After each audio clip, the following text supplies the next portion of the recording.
ओम नमः शिवाय दोस्तों।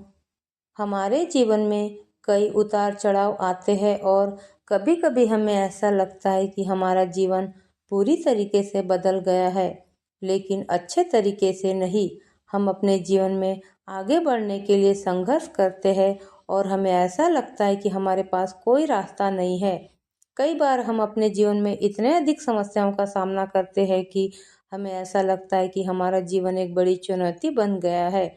हमारे रिश्ते, काम, स्वास्थ्य, हर जगह समस्याएं ही समस्याएं होती है।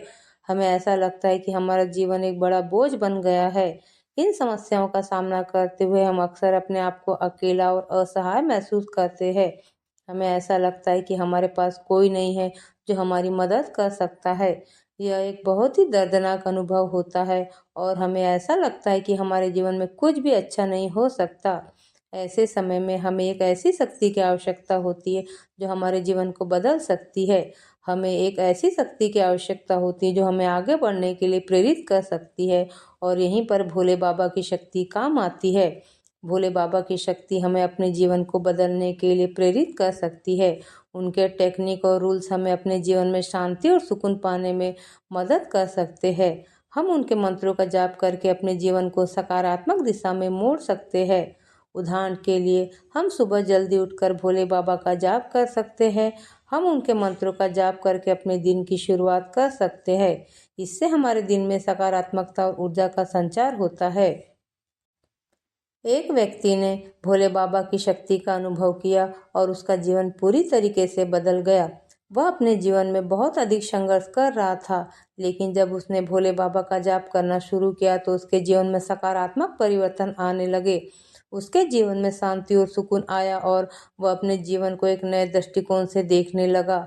वह अपने रिश्तों में सुधार करने में सक्षम हुआ और उसके काम में भी सुधार आया। इस तरह भोले बाबा की शक्ति हमारे जीवन को बदल सकती है। हमें बस उनके टेक्निक और रूल्स को अपने जीवन में उतारना होगा। इससे हमारे जीवन में सकारात्मक परिवर्तन आएंगे और हम अपने जीवन को एक नए दृष्टिकोण से देखेंगे। शिव भक्ति पर आपको हम एक कथा सुनाते हैं। शिव पुराण के अनुसार एक नगर में चित्रभानु नाम का एक शिकारी अपने परिवार के साथ रहता था। उस पर साहूकार का बहुत कर्ज था। कर्ज न चुकाने पर एक दिन साहूकार ने उसे बंदी बना लिया। उस दिन शिवरात्रि थी। वह भूखा प्यासा रहा और दिन भर भगवान शिव का स्मरण करता रहा। शाम को साहूकार ने चित्रभानु को छोड़ दिया और एक दिन के अंदर कर चुकाने को कहा, और फिर चित्रभानु इस हालत में जंगल की ओर चला गया ताकि कोई शिकार मिल जाए। रात हो गई थी और कुछ भी हाथ नहीं लगा। वह तालाब के पास एक पेड़ पर थोड़ा पानी लेकर चढ़ गया। वह बेल का पेड़ था। उसे पेड़ के नीचे एक शिवलिंग था। इस बात से वह अज्ञात था क्योंकि वह शिवलिंग बेलपत्रों से ढका हुआ था। उसने दिन और रात कुछ नहीं खाया। ऐसे में उससे शिवरात्रि का व्रत हो गया। रात और होने लगी, तभी एक हिरनी तालाब के पास पानी पीने आई। वह हिरनी गर्भवती थी। उधर मौका देखकर चित्रभानु ने धनुष बाण तैयार करके चढ़ाया। उसके हाथ के धक्के से थोड़ा पानी और बेलपत्र के कुछ पत्ते शिवलिंग पर गिर गए। तभी हिरनी की नजर उस शिकारी पर पड़ी। उसने चित्रभानु से कहा, मेरे पेट में बच्चा है, वह जल्द ही होने वाला है। मैं बच्चे को जन्म देकर इस स्थान पर फिर आ जाऊंगी और तब तुम मेरा शिकार कर लेना। अभी शिकार करोगे तो तुम मेरे बच्चे को भी मार डालोगे। शिकारी चित्रभानु उसकी बात मान गया और उस हिरनी को वापस जाने दिया। इस बीच पेड़ से कुछ और जल की बूंदें और बेलपत्र शिवलिंग पर जा गिरे, जिससे उसके रात्रि की प्रथम पहर की पूजा हो गई। कुछ समय बीता, वहां से एक और हिरनी गुजर रही थी। तभी चित्रभानु ने उस पर निशाना साधा। एक बार फिर से उसके हाथ के धक्के से शिवलिंग पर पानी और बेलपत्र जा गिरा। उस हिरनी ने शिकारी से निवेदन किया कि वह अपने पति की खोज कर रही है और जब वह अपने पति से मिल लेगी तब वह इस स्थान पर वापस आ जाएगी। शिकारी ने उसे जाने दिया। रात्रि का आखिरी पहर चल रहा था। तभी एक और हिरनी अपने बच्चों के साथ पानी पीने आई। चित्रभानु ने उसे देखकर बाण तैयार किया और फिर उसके बाण के धक्के से एक बार फिर पानी और बेलपत्र शिवलिंग पर जा गिरे। इस प्रकार उसके आखिरी पहर की पूजा भी समाप्त हुई। उस हिरनी ने शिकारी से कहा, वह अपने बच्चों को उसके पिता को सौंप आएगी, फिर वह उसका शिकार कर सकता है। शिकारी बोला, कि इससे पहले भी मैंने 2 शिकार को जाने दिया है, अब मैं गलती नहीं करूँगा।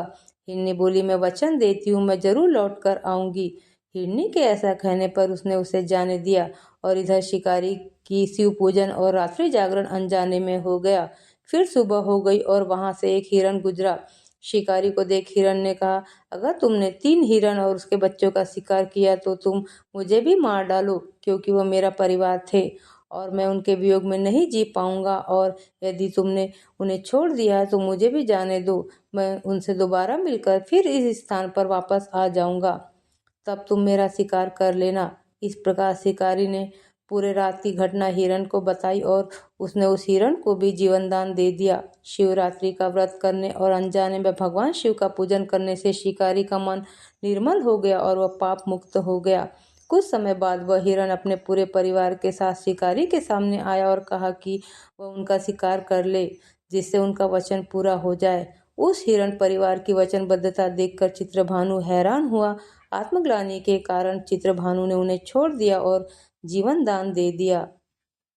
अनजाने में ही सही, शिव महाशिवरात्रि का व्रत करके चित्रभानु को पुण्य लाभ प्राप्त हुआ और उसकी मृत्यु के बाद शिवगण उसकी आत्मा को अपने साथ शिवलोक ले गए।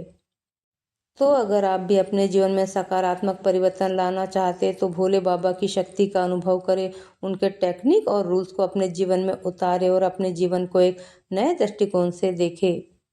आपको ये वीडियो अच्छी लगी तो चैनल को लाइक और सब्सक्राइब करना ना भूलें और अपने विचार कमेंट में ज़रूर बताएं।